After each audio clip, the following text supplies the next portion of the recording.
Bismillah. Assalamualaikum warahmatullahi wabarakatuh. Innal hamdalillah nasta'inuhu wa nastaghfiruh wa na'udzu bihi min shururi anfusina wa min sayyiati a'malina. May yahdihillahu fala mudilla lahu wa may yudlil fala hadiya lahu. Asyhadu an la ilaha illallah wahdahu la syarika lahu wa asyhadu anna Muhammadan 'abduhu wa rasuluhul karim. Allahumma salli wa sallim ala nabiyyina wa sayyidina al-Mustafa Muhammadin wa ala alihi wa ashabihi ajma'in. Amma ba'd. Rabbi shrah li sadri wa yassir li amri wa hlul 'uqdatam min lisani yafqahu qawli. Segala puji bagi Allah, kemudian salawat dan salam kepada Rasulullah, pada keluarga dan seluruh sahabat-sahabatnya yang Allah muliakan, insyaAllah, seluruh pengurus masjid beserta seluruh jamaah, bapak-bapak dan ibu-ibu. Dan pertama sekali saya mengucapkan taqabbalallah minna wa minkum. Semoga Allah menerima amal kita yang telah kita lakukan di dalam Ramadan, insyaAllah. Dan sebelum kita melanjutkan pembahasan, ada perkara yang perlu diperhatikan, bahawa salah satu tanda bahawa Ramadan kita diterima oleh Allah Subhanahu wa taala yaitu berlanjutnya kebaikan. Maka dalam tafsir ayat di dalam surat Ar-Rahman, Allah mengatakan fahal jazaa'ul ihsan illa al-ihsan. Kalau Allah membalas, atau kalau Allah ingin membalas suatu kebaikan, illa al-ihsan, maka tanda kebaikan yang dahulu diterima adalah berlanjutnya kebaikan yang baru. Nah, jadi makanya setelah Ramadan ini ada kebaikan-kebaikan yang Allah anjurkan. Di antaranya melakukan puasa Syawal. Jadi barang siapa yang bersemangat untuk menambahi 6 hari di bulan Syawal, maka itu menjadi tanda bahawa Ramadannya diterima oleh Allah. Nah, jadi muncul keinginan untuk berbuat baik. Ya.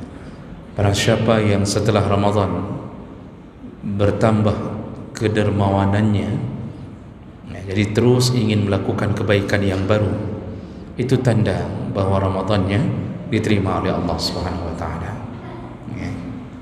Dan kebalikannya, Bapak Ibu yang Allah muliakan, kalau setelah Ramadan kita langsung berhenti beramal, jadi tak pernah pegang Quran lagi, tak ada lagi puasa-puasa sunnah yang bersambung, tidak ada lagi sedekah-sedekah, itu menunjukkan Ramadan kita kemungkinan besar tertolak di sisi Allah. Nah, ini yang kadang-kadang terjadi pada sebahagian orang.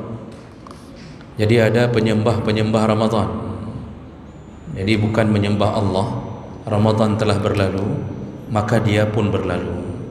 Padahal Allah masih ada dan terus ada, dan seharusnya dia tidak menyembah Ramadan tapi menyembah Allah Subhanahu wa taala. Nah, ini yang perlu kita renungkan lebih dahulu. Baik. Kita masih membahas tentang adab-adab dalam bersedekah. Dan sebelum Ramadan atau beberapa pertemuan dalam Ramadan, kita telah membahas beberapa adab, dan di antaranya yaitu hendaknya bersedekah benar-benar ikhlas karena Allah Ta'ala. Ya, jadi jangan berharap puji, jangan berharap balasan daripada orang yang kita sedekahkan.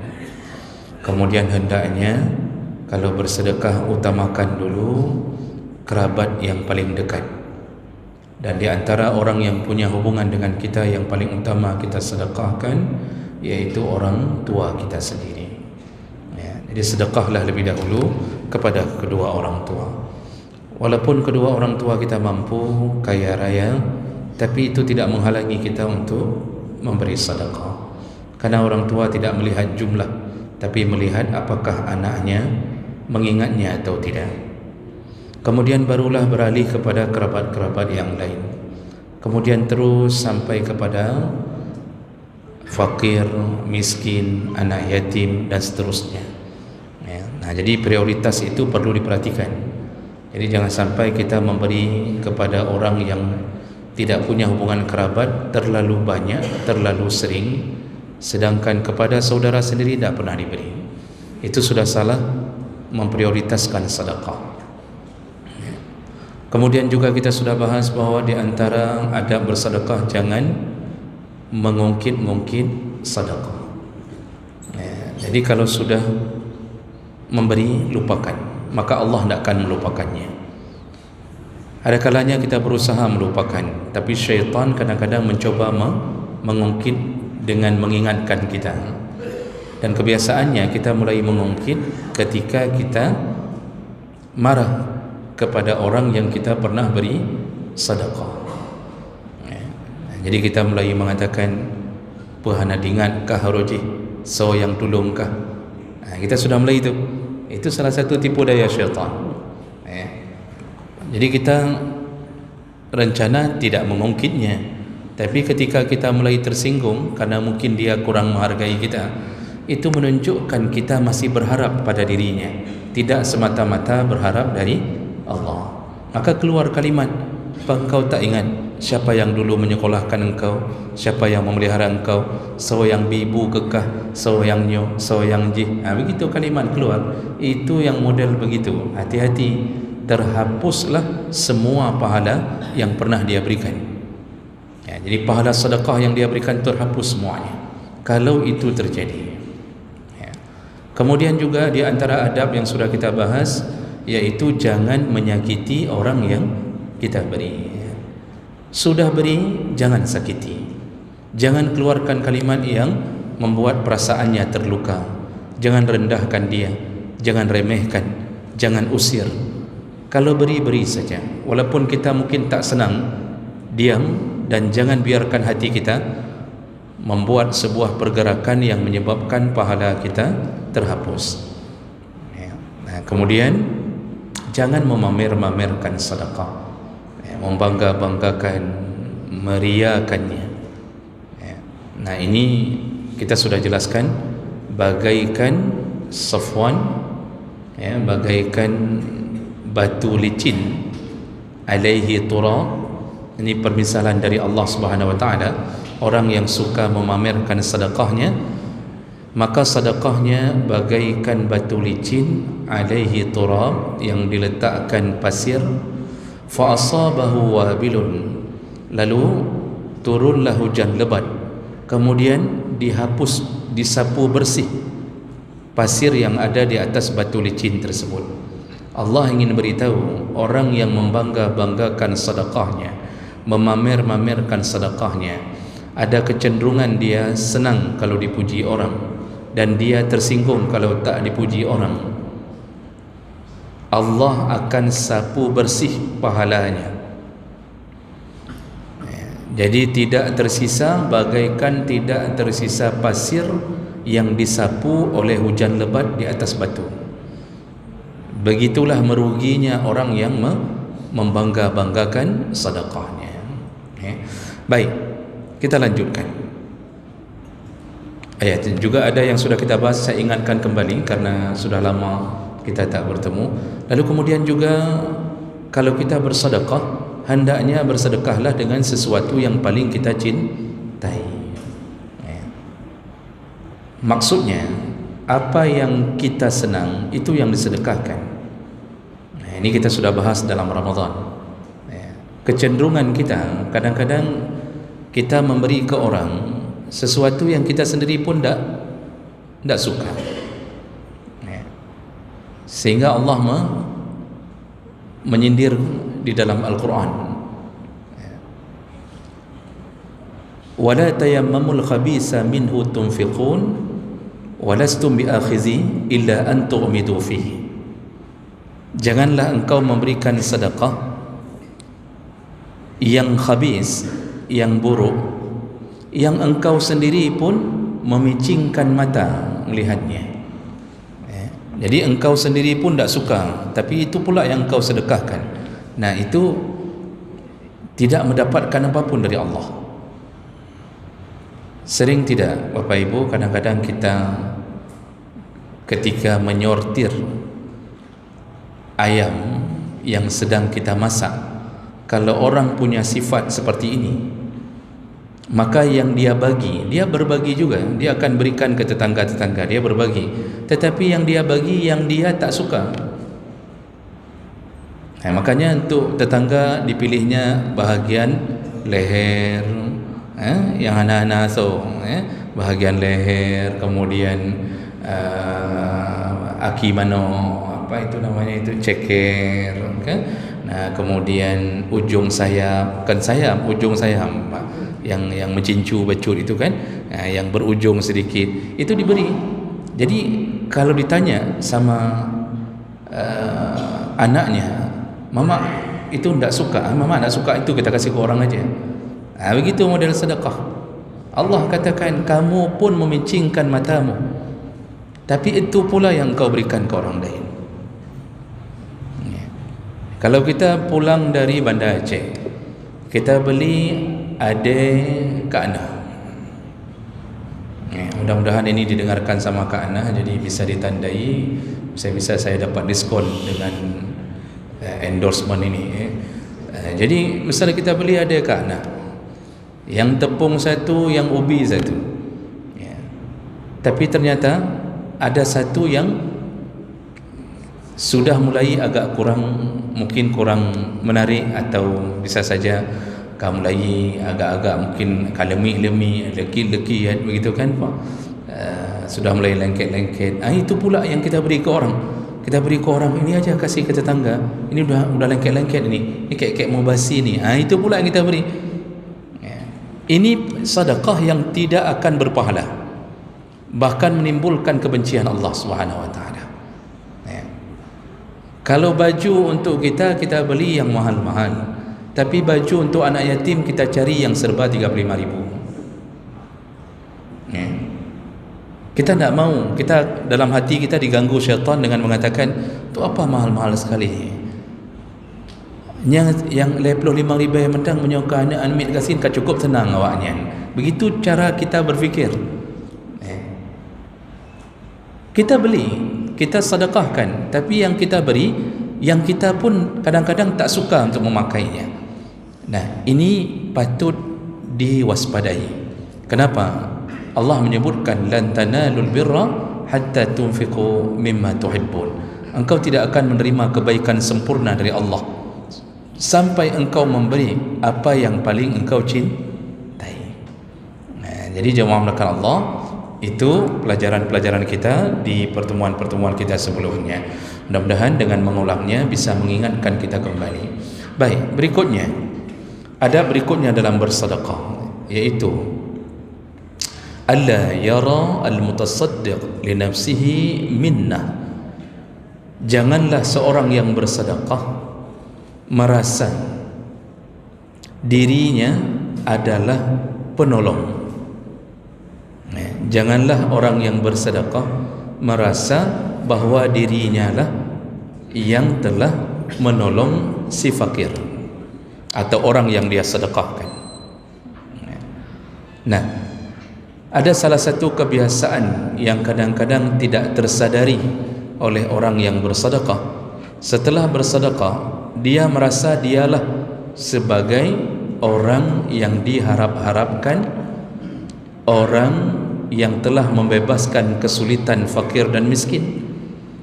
Dia merasa dirinya lah yang menjadi pahlawan bagi seseorang. Lalu mulailah terselip di hatinya, menyohanalung oleh kiban, kalau saya tidak ada, tak ke mana nasib orang itu. Lalu kita mulai memandang bahawa si miskin ini orang yang membutuhkan kita, dan kita adalah orang yang dibutuhkan. Ini penyakit hati. Kita mungkin tak sadar. Kita melihat dengan kacamata, kacamata kuda. Jadi kita lihat orang lain itu semuanya butuh kita, dan kitalah orang yang terbaik di antara mereka. Setiap kita mulai memberi sedekah, yang terbayang dalam kepala kita bahawa saya datang untuk menolong mereka, saya datang untuk membebaskan mereka dari kemiskinannya, kesulitannya. Lalu kita mulai merasa sangat tersanjung, bahkan mulai memuji-muji diri. Ada penyakit ujub namanya, bangga terhadap diri sendiri. Apalagi ketika fakir miskin itu, mereka mengatakan bahawa terima kasih, Masya Allah, Kok God, nampak Masya Allah baik sekali bapak ni. Kalau tidak ada bapak, entah bagaimana kami di sini, mungkin kami nak makan segala macam.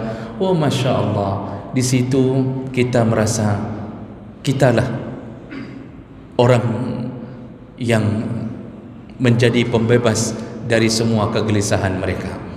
Ini masuk kategori yang harus diwaspadai dalam bersedekah. Bapak Ibu yang Allah muliakan, penyakit hati ini, iaitu merasa dibutuhkan, merasa menjadi penolong, itu perlu dihindari dengan alasan yang pertama, yang memberikan kita kekuasaan untuk mempunyai harta sehingga kita bisa menolong orang adalah Allah, bukan usaha kita. Jadi pikirkan lebih dahulu bahawa kemampuan kita untuk memberi sedekah itu bukan karena kita yang mampu mendapatkannya, tetapi harta yang kita beri adalah dari Allah. Jadi kan katanya yang dulu enggak, Allah sedang men-setting kita ini diberikan harta oleh Allah. Maka kan Allah mengatakan, wa anfiqu mimma razaqnakum, infakkanlah harta dari apa yang ku beri kepadamu. Allah membuat garis, itu harta yang engkau infakkan itu razaqnakum, kami yang beri, bukan engkau yang mencarinya. Karena manusia ini kalau Allah tak beri, walaupun dia berusaha sekuat tenaga, tidak akan sampai rezeki itu kepadanya. Seandainya, kata Nabi SAW, "Lau ijtama'atil insu wal jinnu", seandainya berkumpul jin dan manusia, ala ayyanfa'uk, mereka berkumpul dan merencanakan untuk memberi manfaat kepadamu, maka apa yang terjadi? Tidak akan datang manfaat itu kepadamu kecuali dengan izin Allah Subhanahu Wa Taala. Jadi kita ni kadang-kadang lupa bahawa yang beri itu Allah. Kita ini jadi PNS itu bukan karena hebatnya kita mengikuti tes itu, bukan karena hebatnya kita mampu menjawab soal, tapi karena Allah mengizinkan kita di situ. Kita ini lulus P3K itu karena izin Allah. Walaupun sudah lulus pun kita menyesalinya karena tak dibayar-bayar sampai 2026. Kalau diundur pun Oktober menyona. Kita ini punya harta, kita menjadi pengusaha, kita jadi apapun, itu sama sekali bukan karena usaha kita. Kalau kita merasa itu usaha kita, maka kita telah sama watak kita dengan watak Qarun. Kan Qarun itu kalimatnya. Waktu ditanya kenapa engkau Masya Allah kaya sekali, apa jawaban Qarun? Ini kudapatkan min ilmi, dari ilmuku, usahaku.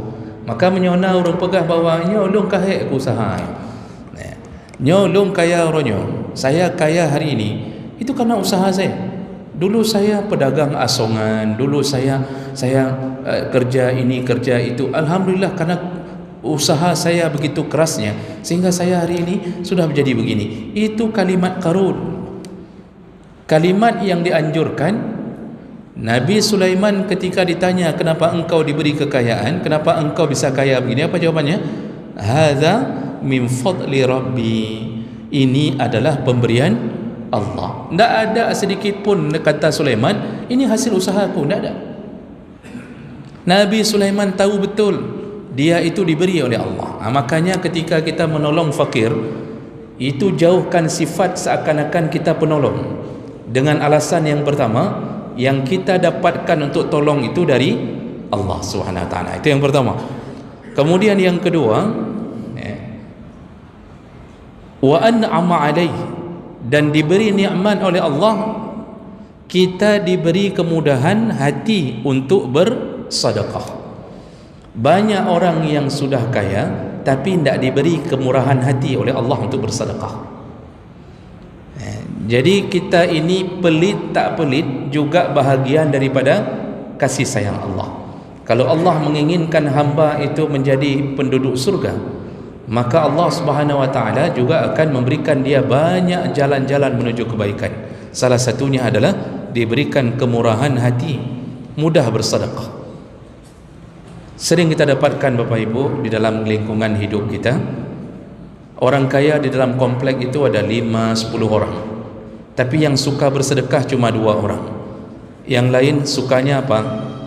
Jalan-jalan, jalan ke Malaysia, ke Singapura, jalan-jalan ke mana-mana itu, dan itu dia bangga-banggakan, tapi buat sedekah mana?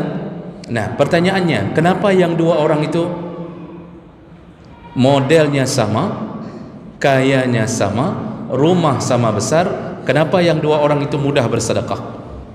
An'ama alaih, Allah memberikan nikmat kepadanya, yaitu dimurahkan hatinya untuk bersedekah. Maka yang kedua, jangan merasa diri jadi penolong, karena sifat kita pada dasarnya kita semua punya kecenderungan mencintai harta, Pak. Kan kita semua, Allah sebutkan wa yuhibbunal mala hubban jamma. Manusia itu sangat mencintai harta. Bahkan kalau diberikan 1 gunung emas, dia tetap akan mencari gunung emas kedua. Apa kurangnya itu menteri-menteri dengan gaji puluhan juta? Apa kurangnya? Tak ada kurangnya. Tapi Masya Allah, apakah mereka berhenti? Tidak, Pak. Korupsi lagi. Uang sudah penuh, tapi tetap korupsi. Kecenderungan kita mencintai harta kuat sekali. Makanya tak semua orang diberi oleh Allah kemurahan hati untuk bersedekah. Maka ketika kita menolong orang, jangan merasa kita sudah baik, jangan merasa saya ini adalah orang yang Allah kirimkan untukmu dan sayalah penolongmu. Tapi pikirkanlah, kalau Allah tidak beri kemurahan hati itu, mungkin kita ini tidak dapat jalan-jalan menuju ke situ. Dan kemudian wa khallasahu min syuhin nafs. Yang ketiga, kenapa kita tidak boleh punya perasaan kita penolong? Yang ketiga adalah Allah lah yang telah menghindarkan kita dari penyakit pelit, syuh.